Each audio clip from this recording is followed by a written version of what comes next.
The following is a presentation of the Dragon Sports Network.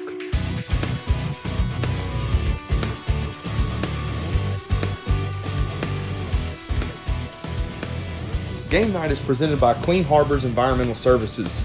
Clean Harbors is North America's leading provider of environmental and industrial services. The company serves a diverse customer base which includes a majority of Fortune 500 companies and spans a number of industries including chemical, energy, and manufacturing, as well as numerous government agencies.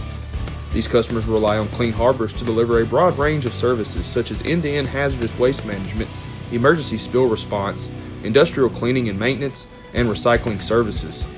Through its Safety Clean subsidiary, Clean Harbors also is North America's largest re-refiner and recycler of used oil and a leading provider of parts washers and environmental services to commercial, industrial, and automotive customers.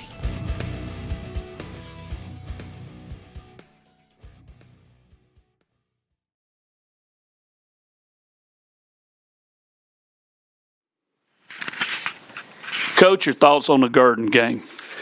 Very pleased with our execution from top to bottom. Our coaching staff had a great plan. Our kids executed at a high level. It's probably the coolest game we had all year. Our quarterback, he led on and off the field. Our linemen were very tenacious. We were physical. We communicated. Some sloppiness on the special teams. Just a couple of guys trying to make a play. And so when that's the case, you try not to, put too much of a premium on it, but definitely want them to understand going forward every snap matters more than ever of just making the right play. Not a good or bad play. Let's make the right play and do our job. And for the most part, we did that against Gurdon. I'm proud. Coach, you're getting ready for the playoffs now, and you experienced a lot of it here at Junction as a player. Talk about what it means to you to get this team into the playoffs, and you're getting ready for a home game. Not gonna lie to you, it's probably one of the more gratifying moments of my journey with football, especially to share it with this coaching staff, yourself, the community. As a former player, there's no time like November in Junction City, much less being a Dragon athlete. The energy, the support, the memories, you can almost still hear and feel a lot of the vibrancy that comes out of this place because of the energy put forth. The awesome atmosphere is, it's something that I can't wait for these guys to experience tonight. And even when we're road warriors, I was a road warrior at my time at Junction City as well. And whenever you're getting on them yellow things, and it's a Thursday or it's Thanksgiving, and you've got your entire townsmen and your countrymen out there with you, supporting you and pushing you forward, it feels great. And it'll definitely be something they won't forget. And I hope that we can put our best football forward in that case. Coach, you've seen a gradual improvement, you might say, overall in your team last couple of weeks especially. And just, talking to you guys before this interview, you're kind of happy with what you're seeing. Talk about that and the preparations leading up to tonight. Our coaching staff and our administration and all the people in place, the little things are what really cripple a program, especially this time of year. And you were talking about picking up steam through the season, and you've got a group of guys. We're probably the youngest coaching staff in Arkansas right now, and we're coming into a place with unbelievable expectations. And, the things that come with that. And so within ourselves, especially with losses, especially with how much it means to, the guys that played here as coaches, it really was a strain for a little while just to kind of get past, what are things we can do to improve? How can we be more efficient? We sat down as men. We reflected on everything we've endured and how we've practiced and the highs and lows, what our team can handle. And we changed a couple of things in our preparation in practice, and we've tilted more towards a live, nearly scrimmage-like atmosphere, with scenarios being at a premium for us so our kids can learn how to play the game of football on the field in game. Those are probably the most important intangibles, in my opinion, that you can develop in your kids through practice is how can you handle football when I'm 50 yards down here screaming at you, throwing hand signals up in the rain and cold like it could be tonight. And whenever you can teach them to be coaches on the field, that's where your seniors come into play. That's when things start to get better in our performance department. And our seniors have done a great job with that, and our coaches, and I'm really excited about it. Coach, what do you want to see out of your team tonight? Start with offense and then talk about the defense. I want to pound the juice. I want us to get the football, and I want us to take it and put it in the box. I want to kick it, or I want to score two, and I want to kick it to them. I want to hit them. I want to hit them hard. I want to hit them early. I want to get our fans fired up in this cool weather.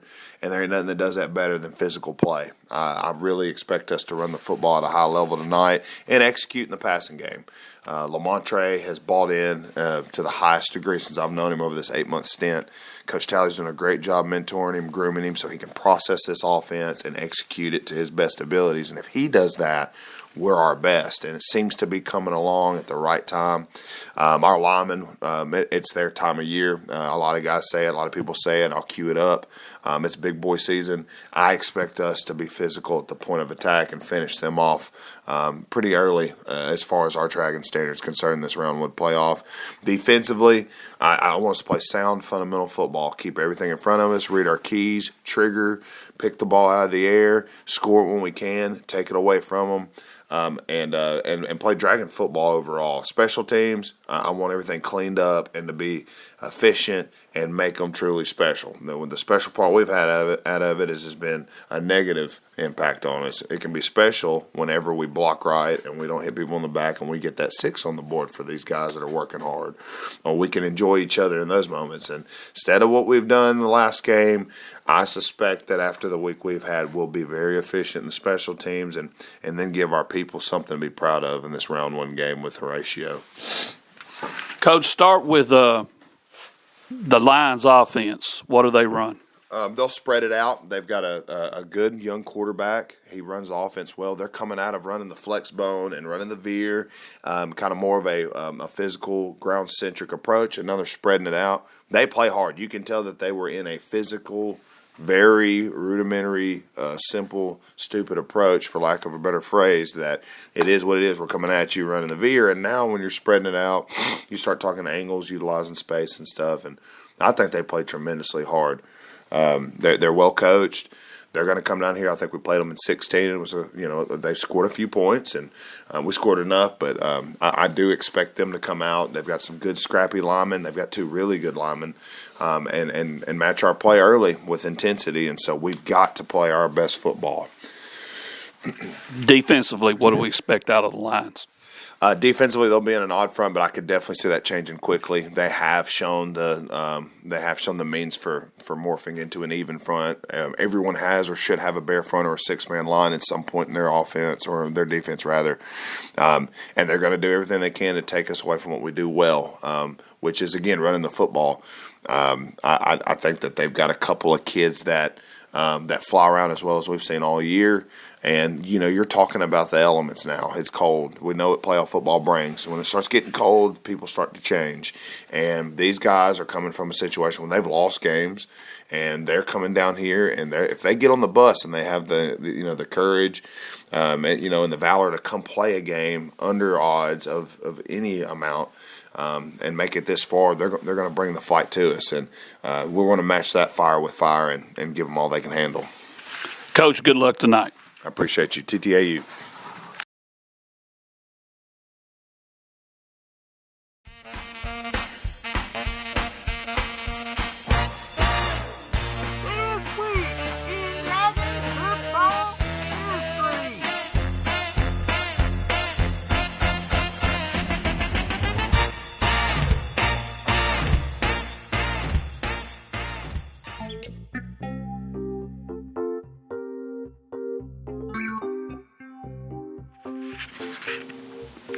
Hello, I'm Wayne Pumphrey, and welcome to This Week in Dragon Football History. This week we're going to talk about playoffs. Playoffs? That's right, we're going to talk about playoffs. Jim Mora might not want to, but old Uncle Dub does. For the 27th time, the Junction City Dragons are in the Arkansas State playoffs. The 26th year in a row, the Dragons have made it to the state playoffs. And we're going to talk about particularly first-round games. Junction City has played in 21 first-round games. Their record is 19-2. They have lost their last 2. In fact, if you go back to the 2020 state semifinal game against Desart, Junction City has lost 3 consecutive playoff games. Of course, that's never happened before in program history, and hopefully tonight Coach Ball and his Dragons will correct that little issue there. 1986 was the first year the Dragons ever made the playoffs. They opened up with Clarksville. It was the last game in Old Dragon Stadium, a game that was played in the freezing cold. It was in the teens. Junction City defeated Clarksville 29-7. It would be 12 years before the Dragons would make the playoffs again, but they did it in 98 by defeating Horatio.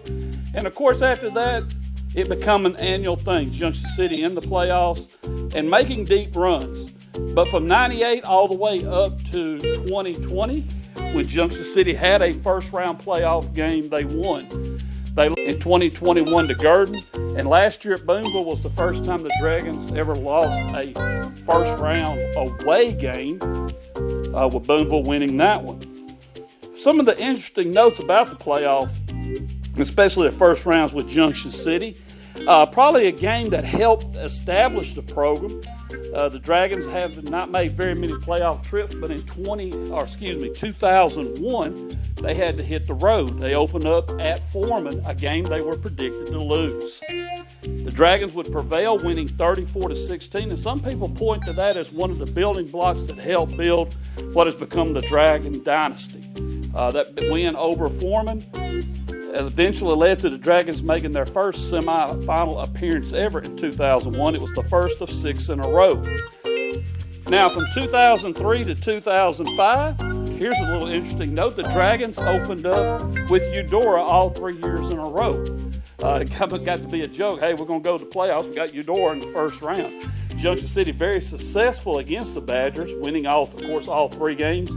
2 of them by shutouts, 66-0 in 2003 and 56-0 in 2004. The 2005 game went down to the wire, Junction City prevailing 29-28. And I guess best way to put it, a wild affair indeed.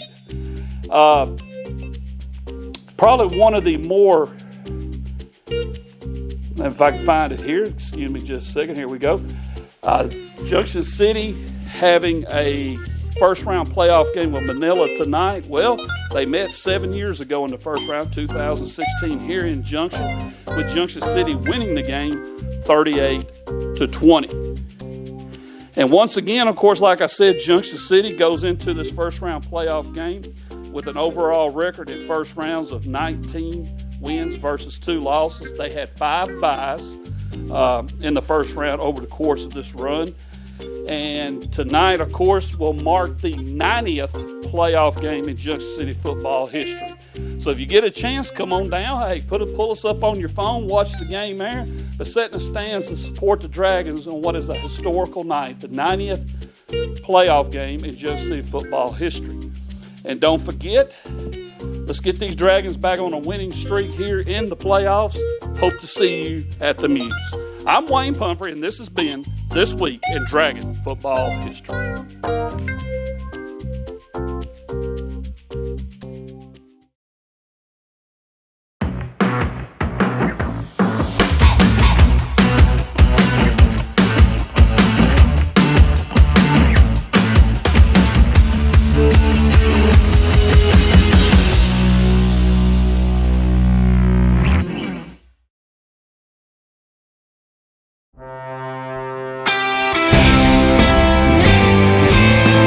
That's right, America. This is home of the brave, land of the free, where opinions matter, and guess what? Everybody's got one. All right, guys, here we go. You ready? It's playoff season. Definitely ready. Playoff season and time to get that luggage packed, baby. You got that Louis Vuitton? I got it. Lewis. I moved up. I got away from Samsonite or whatever Samson. it is. All right, let's get rolling right here. I'm going to start out with my hometown, El Dorado at Pulaski Academy. A shout out to my brand new grandbaby born last week. I got to spend some time with one of the coaches that coaches my son-in-law. His dad has been coaching for a very, very long time, and he had some pretty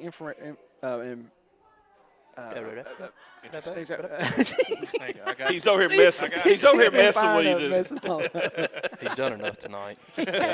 He's had some pretty interesting information that I found intriguing.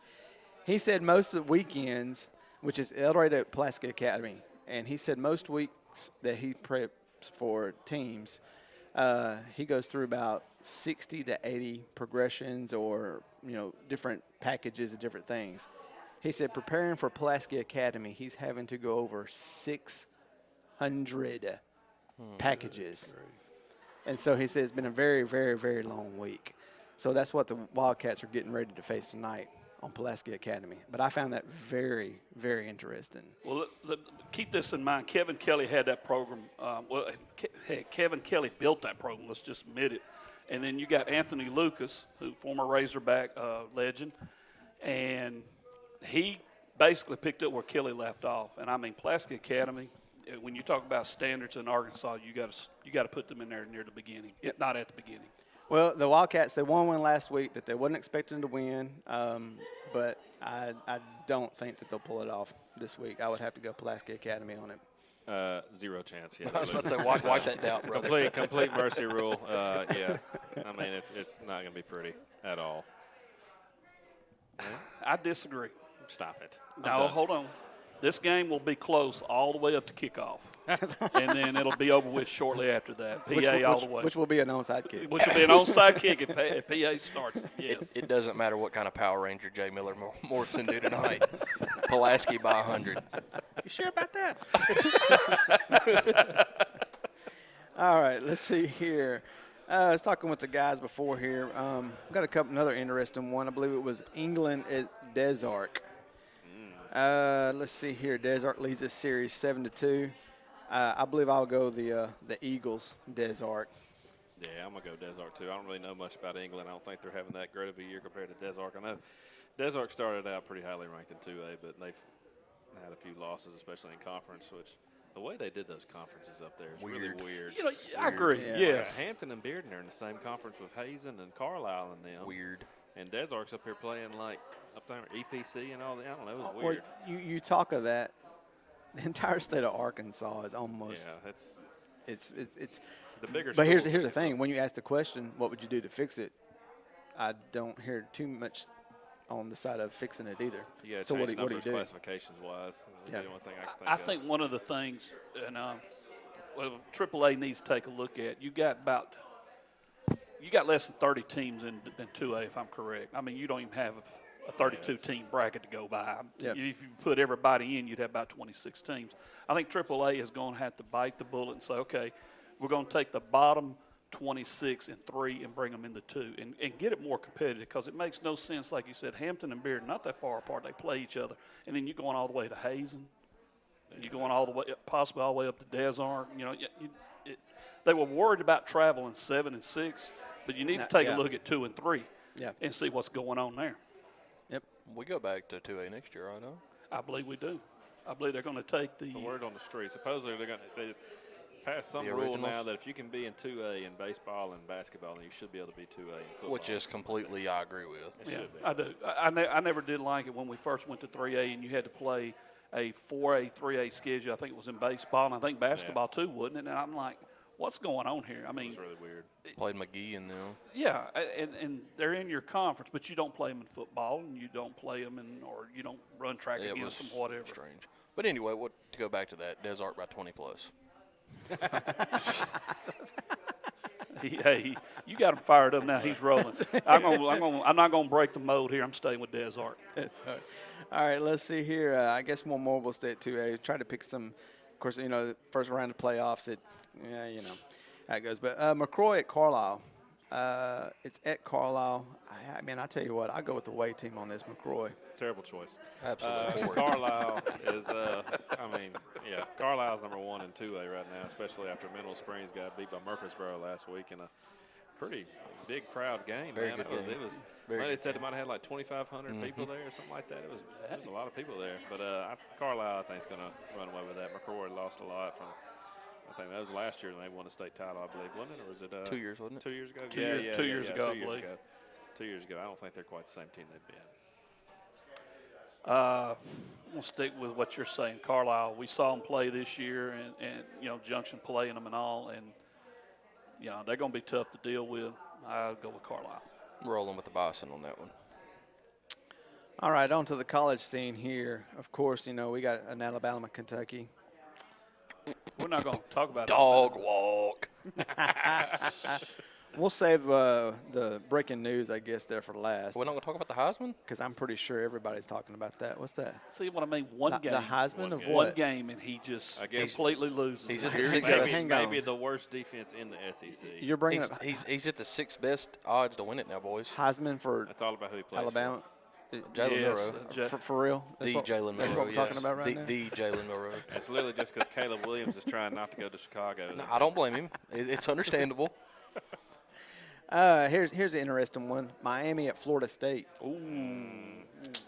No love lost there. Oh, no, it's at Florida State. I go home team, Florida State. Yeah, I'm gonna go Florida State too. They got two solid receivers. I know one's like 6'7". I think his name's Wilson, and they got other that Coleman. Oh my gosh, he's been showing out this year. I'm gonna go Florida State. Same here, Florida State. Joey Davis's team's rolling, Florida State. SEC here. Let's go Tennessee at Missouri. It's a 3:30 CBS game, which I did notice that CBS has lost the contract. This will be the last year for CBS games at the 3:30 or 2:30, I guess is what we need to say. Mark, Tennessee at Missouri. I believe Tennessee's ranked 13th. Missouri's ranked 14th. I think Missouri will win this ball game. Once you start playing all these guys that had Georgia last week, they're going to build from that. They're going to take out Tennessee. I go Missouri. Yeah, I hate it, but I think Missouri's going to come out with that. I know they're a little bit better, and I want them to be, especially with Arkansas having to win 3 in a straight to even make a bowl game. It don't look very good the way Missouri's looking right now, but I think Missouri's going to beat the Vols. Rocky Top. I'm going with Tennessee. You ought to get out of the table, brother, because Missouri's rolling. Quarterback plays too good in that one. Well, let's see. Does Georgia lose this week? No.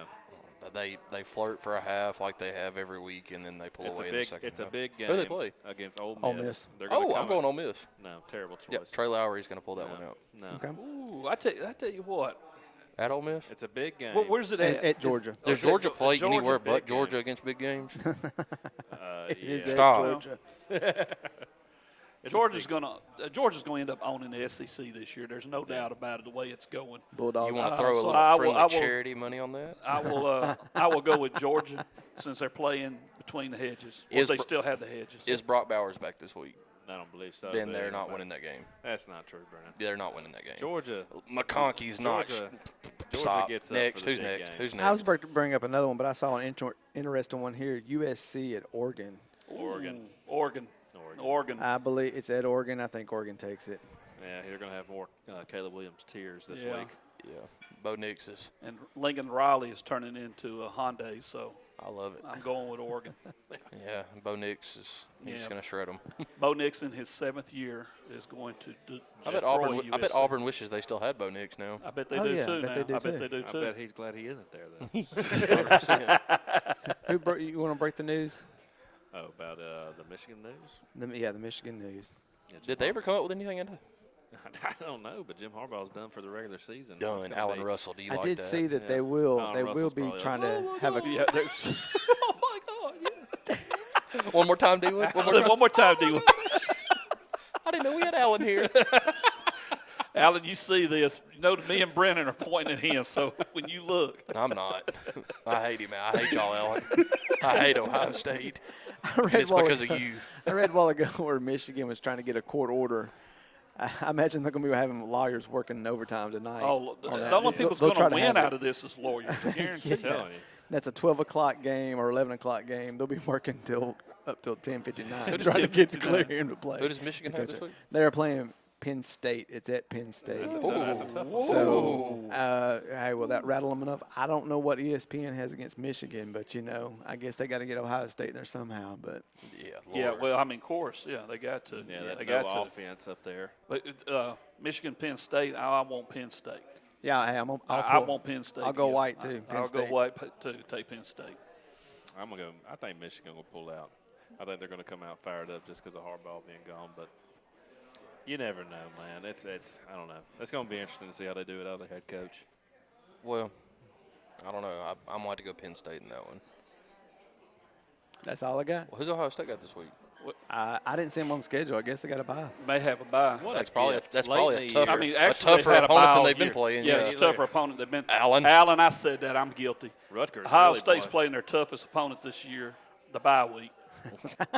And I'll take Ohio State by 35 on that one. I'll tell you right now. You're Yeah, I mean, I gifting get them a so little sick there, of hearing brother. about Ohio State. Oh, Buckeyes. I'm wrong, guys. Oh, they do have a game. They play Michigan State. it's bye week. Michigan Bye State. week. So anyway, they do have a bye week after all. No, I tell you what. Let's switch gears here. Tonight at Paul H. Musfield, David Carpenter Stadium. Listen to this real close, folks. The 90th playoff game in Junction City history will take place tonight. Got the Lions of Manila, and I'm going to turn to you. What are 2 or 3 things you want to see out of Junction City tonight? I'd like to see the defense continue to play like they've been playing, and know the middle of the defensive line, with Ivy and Deuce right there in the middle, holding strong right there and keeping that wall built. But, again, also, when you move over to the offensive side, man, if Nathan could pass the ball around like he did last week, Gurdon, it's going to be fun to watch. Brendan Cup, give me 2 or 3 players you want a big game out of tonight. Jalen Ivey, Woody Grimes, and Brady Pinnister. I agree completely. A couple things. If you get a chance, go online. We have the DSN playoff guide up. It's 9 pages. I got all kind of information in it. This is the 24th first-round playoff game in Dragon history. Keep in mind that you go, wait a minute, this is the 27th time we've been in the playoffs. We've had bye weeks, where the first round we didn't have to play, so that's kind of why you have the discrepancy there.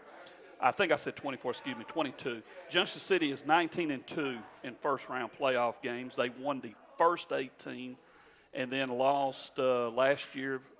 First time they lost a road first-round game. Tough one, too. And, we endured that one. But what was even more painful was the year before they lost the first-round game at home to Gurdon. That was the first time that they'd ever lost a playoff first-round game, period. Plus, home playoff game made it even worse. Unfortunately, the Dragon playoff losing streak extends to 3 games because if you remember, folks, back in 2020, the semifinals with Des Arc, we lost that one. So hopefully tonight, Coach Ball and the Dragons, and I talked with him earlier, and you heard him on the coaches show, they are ready to roll.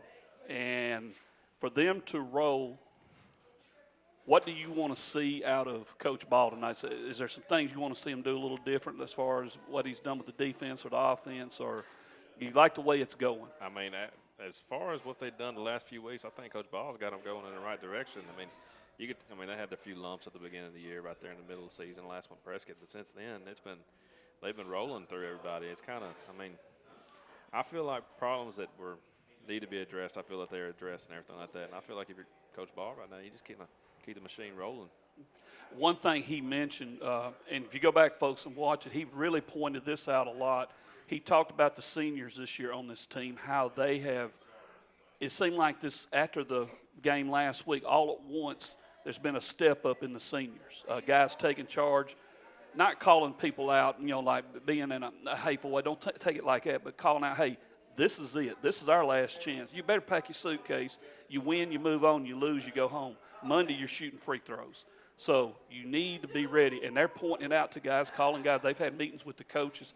So that's stuff you want to see. Now, you're doing the talk. Now you got to walk it.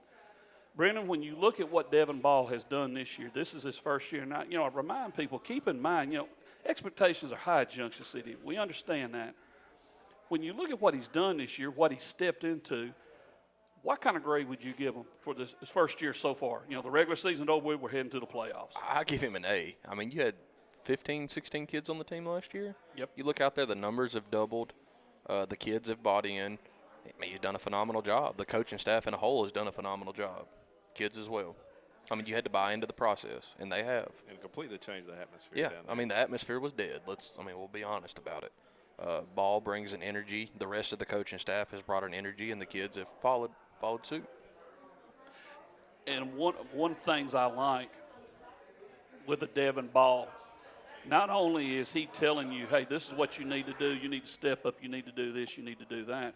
But if you go, like I said, go back and look at the playoff guide, we start off with him. And if you want to know who created this program or who's put the expectations so high, Devin Ball, Byron Jones, they're responsible for it. These guys played at Junction City. They know what they got to do. And, folks, believe you me, if you start talking about important plays in Dragon football history, you will hear the names. At the start of it, by the way, Devin Ball and Byron Jones, they know what it takes. The guy that coached them, he knew a thing about winning playoff games. You know, I'm talking about the 90th playoff game in school history. David Carpenter's responsible for 70 of them, 70. So think about that. He knows what it takes. And I bring that up to say this. Wednesday was All-State Selection Day. They went over to Prescott to select All-State players. They won't announce it till the season, till the season's completely over. And he told me, he said, on that trip, he said, I started quizzing Coach. And one of the things he asked David was your running back rotation. How did you know to bring this guy in for this situation? How did you know, hey, I need to turn to this guy and stuff like that? And, he started explaining what he looked for and everything. And when Devin got through telling me that, he goes, I'm wanting to really run the ball. So, D. Wood, again, I'm going to start with you. Who do you feed if you're going to run the ball for Junction? You want to see a guy get 20 or so carries. Who are you going to look at? To me, it's Penister. He's just he's a unit. He's young, and he's just so talented, man. He's just opportunities. Whenever he has opportunity, he's done nothing but show out this year on the defensive side of the ball and on the offensive side of the ball. And he's a big, strong, stout kid. I mean, if you need a few yards or something like that, goal to go. I mean, that's the guy to go. Short yardage right there. That's the guy to go. I mean, he's got good speed to break away. Yeah. I mean, he's heavy total package. Total sophomore. Kid. Yeah. Sophomore. And that amen to that. And a sophomore. Brennan, you agree? Go with Penister, or would you like? I don't see how you don't. I mean, who stopped him this year? That's true. He really has not been stopped when they need them on the goal line. Because, at one point during his stats I was looking at, he had 12 carries for 21 yards and 7 touchdowns because they were feeding them out around the 2-3 yard line. We're going to go heavy. I've heard y'all, okay, Penister's getting the ball here. And that's the other thing. You know when he's getting it, and you still can't stop the guy. Exactly. But then we have a problem at linebacker. We have injuries. Who do you put over there? They put Brady over there. Kept right on clicking. Yeah, kept right on clicking. All right, let's talk about something else there because one of our assistant producers is motioning like he wants to throw the ball. How do you handle He was saying Penister threw the ball. Well, yeah, that's true. He did too. But, in fact, he threw a touchdown pass on his very first one. He's 1 for 1. He's 1 for 1. Throwing the ball, how do you handle that? Because you want to run, but then look what you got on the outside here. And nobody in the state of Arkansas can cover Dominique Grimes. We agree with that. You've got something that nobody else has in 3A, and that's 3A Lamontre Hankton. There's not another Lamontre Hankton. With the receivers he has, I understand you want to run the ball, but you got to give them their touches. You got too many playmakers out there and a quarterback that can do that, and he can run it. I mean, the playbook's limitless. That is the problem that Ball does have. He has so many weapons. He has so many so of many them. mouths to feed on that offensive side of the ball. It's like, I mean, you got a quarterback that can throw for 300. You have 2-3 running backs that can go for 100. 2 receivers that can go for 100. I mean, it's a lot. Well, let me throw this out there because we had something happen this year, and we need to mention it now before it's too late. That's never happened before in Dragon football history. You had a quarterback in his starting debut at Fout, by the way. Taylon Owens passed for over, this never happened before, passed for over 200 yards, threw for 221 yards, 7 of 12. You got a guy behind Hankton that can step in there if need be. And your offense might lose a little because Taylon's not the runner that Hankton is, but you're in great shape. You're fine. He's got great composure. Yeah, Taylon's smart. He's a smart football player, smart athlete. I mean, he's a 3-sport athlete. I mean, can't say enough about him. And if you've noticed, I know the Grimes get all the hype, but who do we go to in 3rd and 15 a lot? Yeah, I mean Taylon Owens, and he delivers just about every time. Yeah, he's come through with big catches. When the team needed him, he stepped in and started quarterback at Fout, and well, shoot, they didn't miss a gear. No, and they go right on to the win. I know most times you're not supposed to make predictions on the game you're going to call, but we are the Dragon Sports Network, so I'm going to start over here this time with Brendan. What's going to happen tonight? I think Junction speed is going to be a lot of problems for Manila. I think if Junction comes to play, the clock's going to be running in the second half. That's what I believe.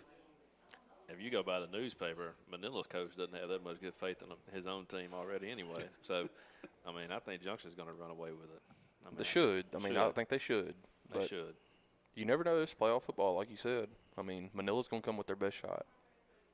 But if I was a player from Manila and I saw that stuff, I was like, man, I don't know if I'd want to get on the bus. this guy. Coach? Unless the coach said, hey, we're going to go to McGraw's and eat barbecue after the game. Then, you get on the bus and you ride down here. I mean, that's Eudora that year. The coach tells me, hey, you want barbecue in Junction, we'll feed you. You're going to have to play one more game because they thought they were for the year. But, when you were telling me what he said, I'm like, you got to – You got to give a little fire. You got to get a little fire in them. You're 3-7. You're coming down here, and you're going to go. Well, we can't stop the run. We can't do that unless he's playing unless reverse you're doing the Lou psychology. Holtz on us, or trying to do the Lou Holtz. That's what I kind of got up. Maybe a little reverse psychology. Reverse psychology. We don't stand a chance. Or just being realistic. Well, a couple more things. We're going to start with you. I think you have an announcement to make officially all the way. Let's hear about the newest addition to your family. Oh, I didn't know what was going on for a second. I was like, what? I had a hey. Kyle Sellers just fully stepping in. Gosh, we're going downhill. I had my first grandbaby, Miss Georgia Lee Johnson. It's a good name. If I had a picture right here, I would. If I know he's going to throw it to me, I'd have loaded up a picture. Well, I tell you what, we'll put you on the spot now. Can you have us up a picture for halftime? I probably can. Okay, let's do that. And then the other news, if you'll take a look here, folks, they gave out the rings last night for weightlifting with another state title for Junction City. And these are some of the hats. DSM was involved. Want to get some of the hats and give a little promo. They still have some available. Check with the school and you can get one. And if you'll notice, on one side there's a plaque and on the other there's a bag of M&Ms. When we started DSN in 2013, we needed a stat man.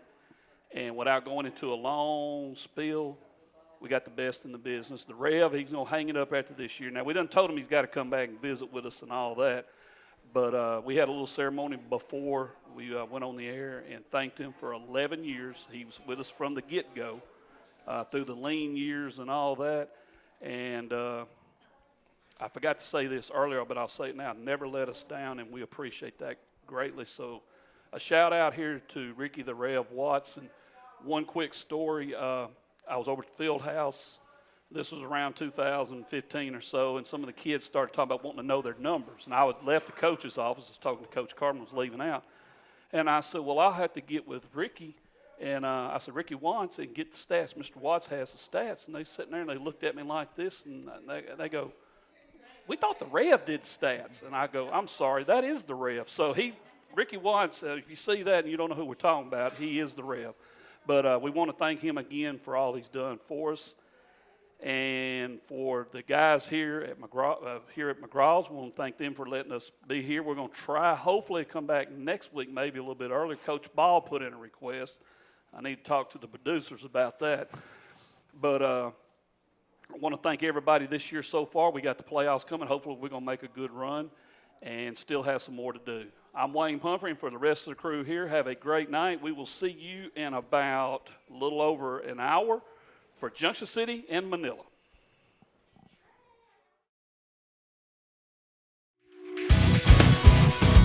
Game Night is presented by Clean Harbors Environmental Services on the Dragon Sports Network.